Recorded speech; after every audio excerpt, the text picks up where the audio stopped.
Alhamdulillah Alhamdulillahilladzi nahmaduhu wa nasta'inuhu wa nastaghfiruh wa na'udzu billahi min syururi anfusina wa min sayyiati a'malina.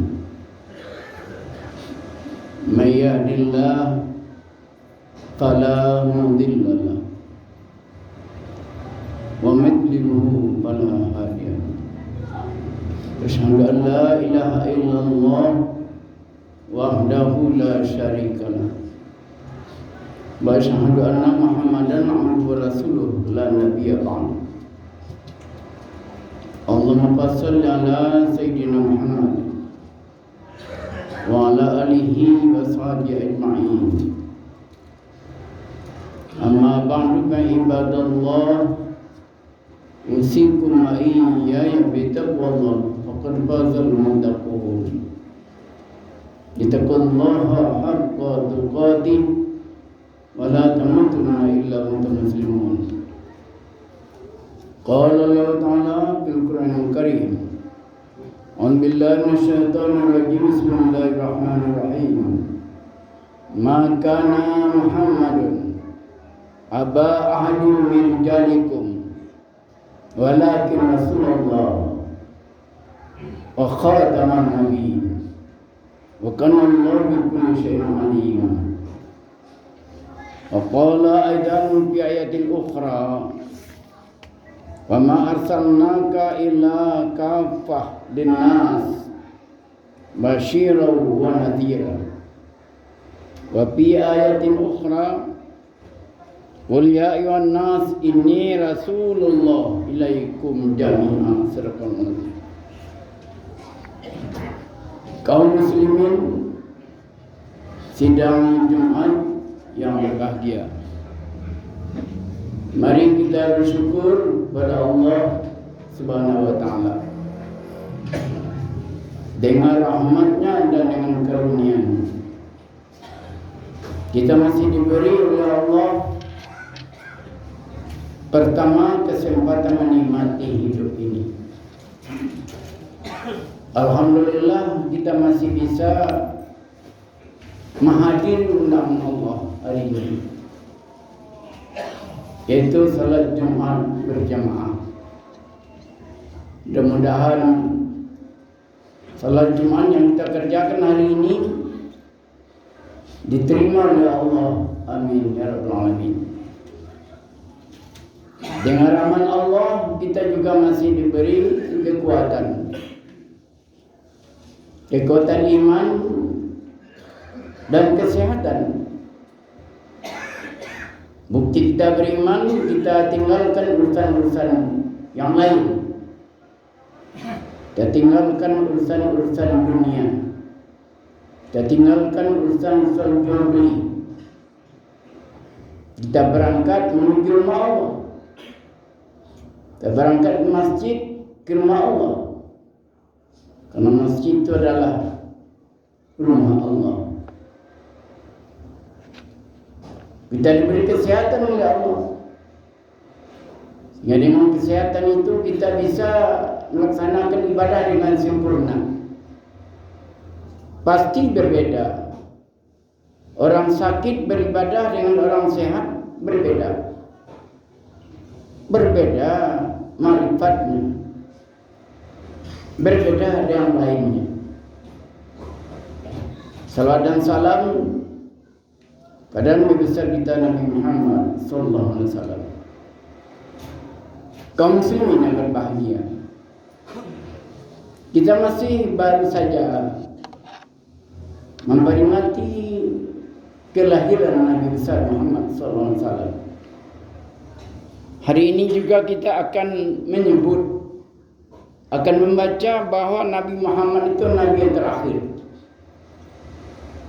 Mana dalilnya itu? Surat Al-Ahzab ayat 40. Bahwa Nabi Muhammad itu adalah Nabi yang terakhir. Makana Muhammadun aba ahadim mirijalikum walakin Rasulullah wa khataman nabiyyin wa kana Allah bi kulli syai'in alima.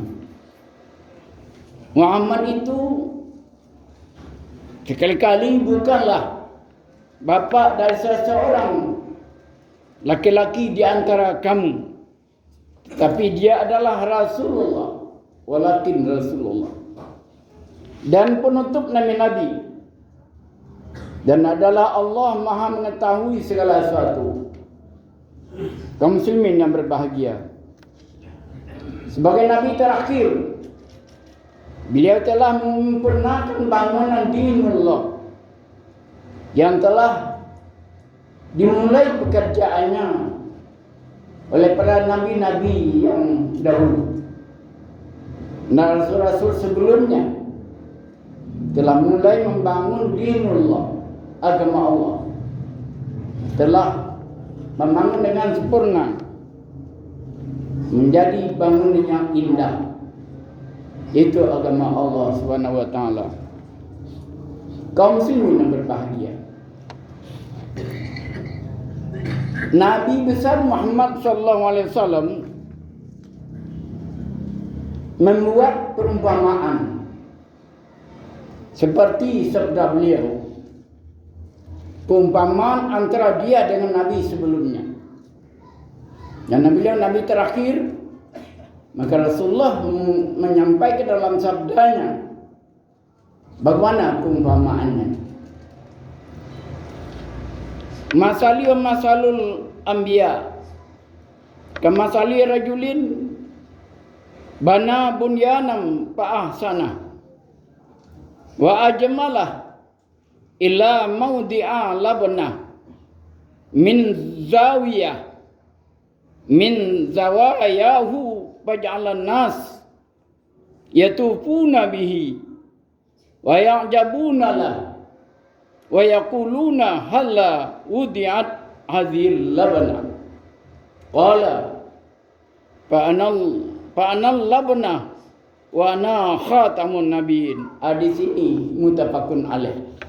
Muttafaqun alaih itu hadis yang diriwayatkan oleh Bukhari Muslim. Itu namanya muttafaqun alaih. Artinya perumpamaan aku, kata Nabi, dan seluruh nabi lainnya. Nabi mengatakan perumpamaan aku dengan nabi-nabi lainnya adalah seperti seorang mendirikan bangunan. Seperti seorang mendirikan bangunan, ia telah menyempurnakan bangunan itu dan memperindah bangunan itu seluruhnya. Itu kata Nabi, kecuali hanya sebuah batu bata yang belum dipasang di salah satu sudut bangunan itu. Bangunan itu telah sempurna, kata Nabi. Cuma ada satu batu bata yang belum dipasang di sudutnya. Orang-orang yang mengelilingi dan mengagumi bangunan itu memberikan komentar. Apa komentarnya?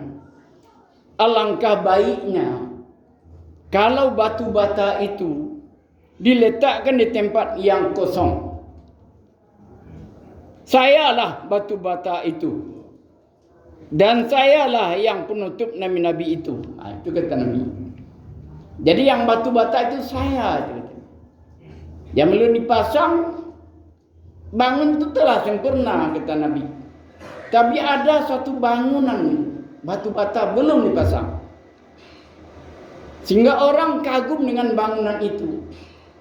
Tapi mereka komentar, kenapa di sudut itu batu bata itu tidak dipasang? Kenapa ditinggalkan? Kata Nabi mengatakan, akulah batu bata itu. Aku penutup Nabi.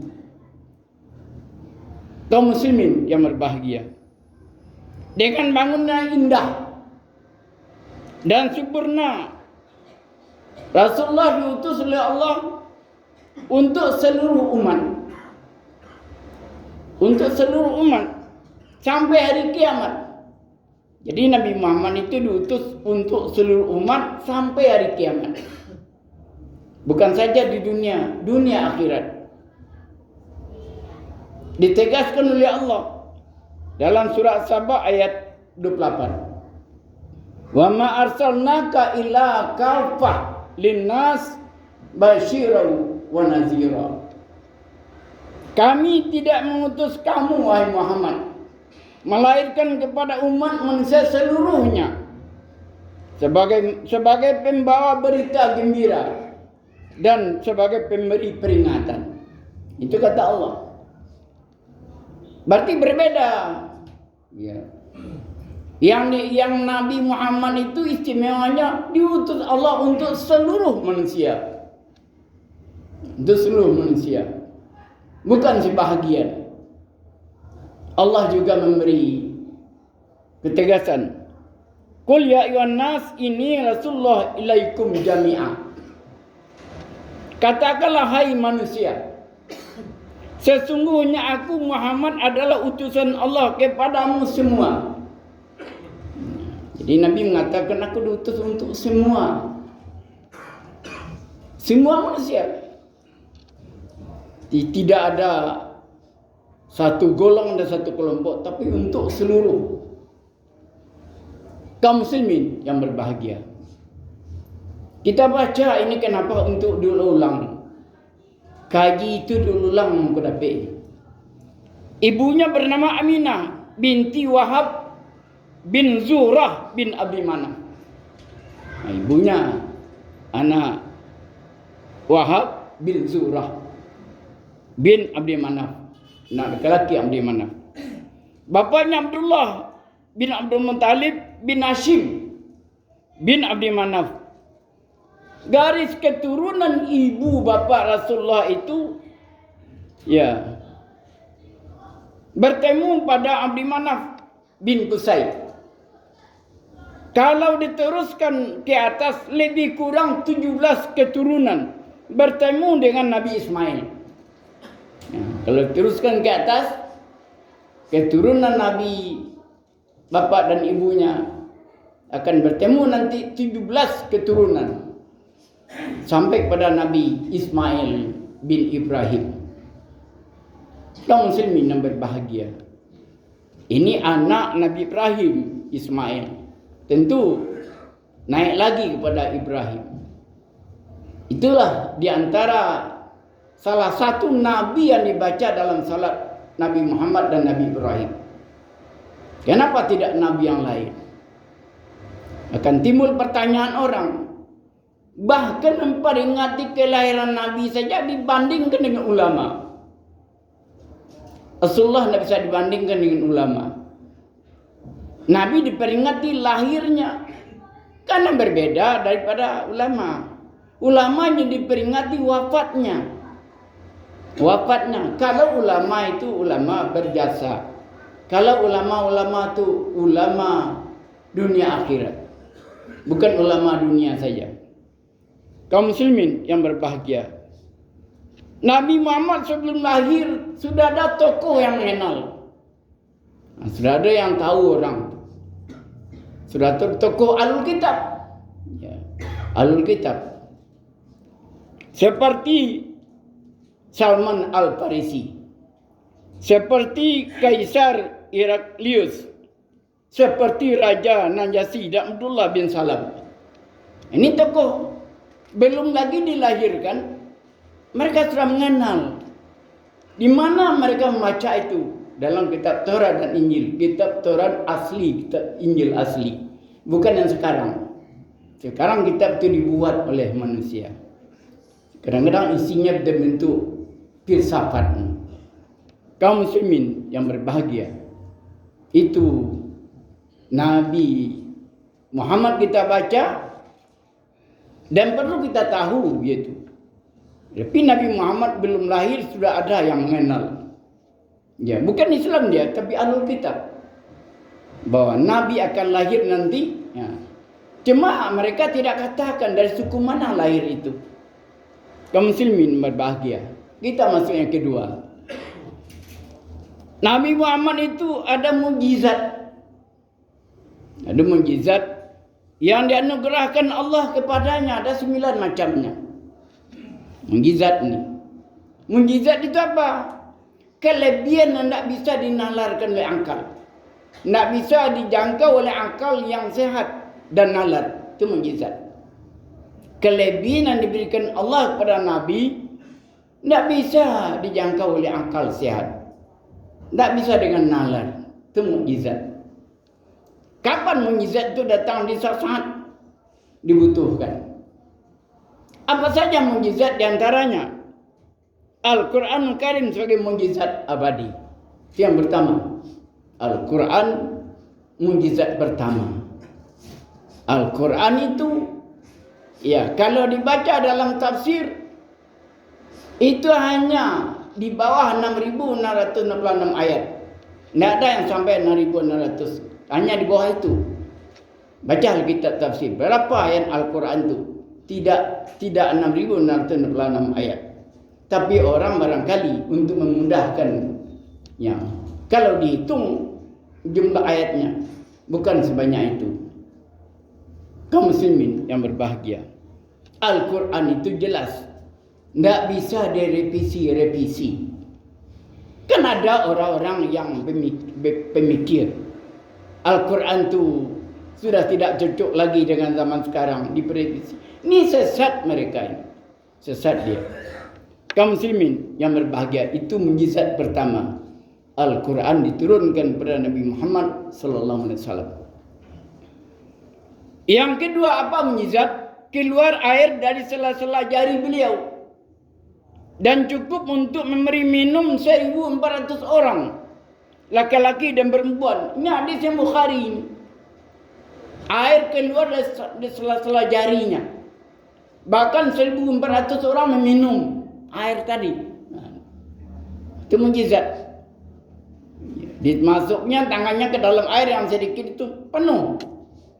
Air itu mengalir terus. Sampai 1.400 orang meminumnya. Ini mukjizat. Kita sampaikan ini dalam hadis Bukhari. Itu yang kedua. Keluar air dari sela-sela jari beliau. Yang cukup untuk memberi minum 1.400 orang.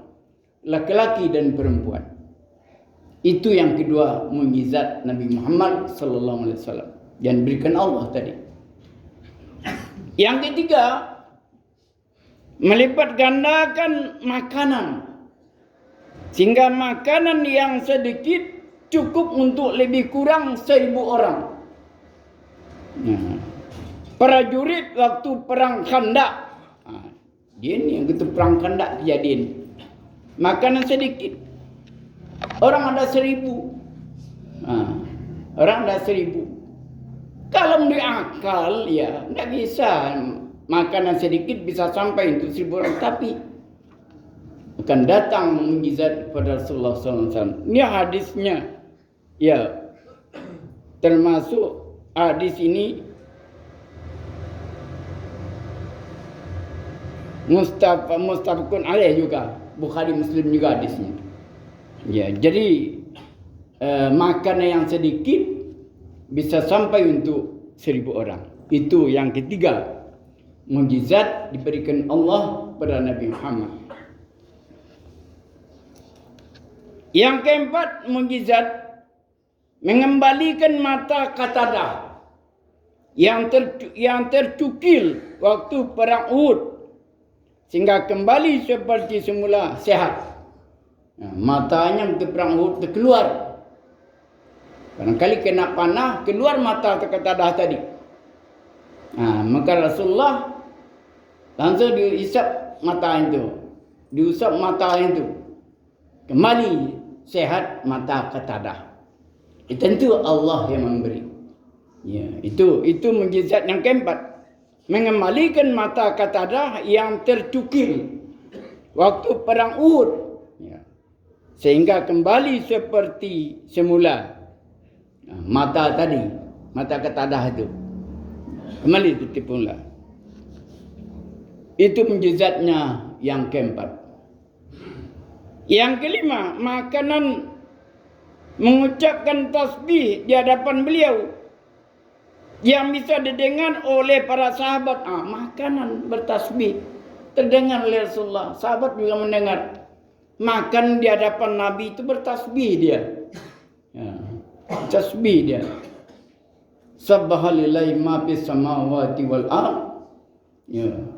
Huwal azizul hakim. Lahu mulku samawati wal ard yuhyi wa yumiitu wa ala kulli syai'in qadir. Huwal awwalu wal akhiru wal zahiru wal batin wa huwa bi kulli syai'in alim. Jadi makan dan bertasbih terdengar oleh sahabat. Ya, yang bisa mendengar sahabat saja dengan Rasulullah. Itu yang kelima, mukjizat diberikan Allah pada Nabi Muhammad.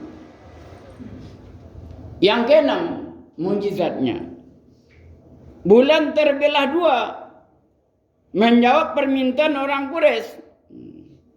Wa ansyaqqal qamar, bulan pun terbelah. Dalam surah Al-Qamar ayat pertama, wa ansyaqqal qamar, bulan itu terbelah. Barangkali ada apa kelebihan engkau Muhammad? Ya tentu ada yang mengatakan seolah yang disampaikan Nabi itu tidak benar barangkali. Ya, sehingga Allah memberi mukjizat bulan terbelah dua. Dilihat oleh orang itu. Itu yang mukjizat yang keenam, bulan terbelah. Kaum muslimin yang berbahagia. Yang ketujuh, batu dan pohon kayu memberi salam kepada beliau yang mesti didengar oleh orang banyak. Pohon kayu memberi salam kepada Nabi Muhammad SAW.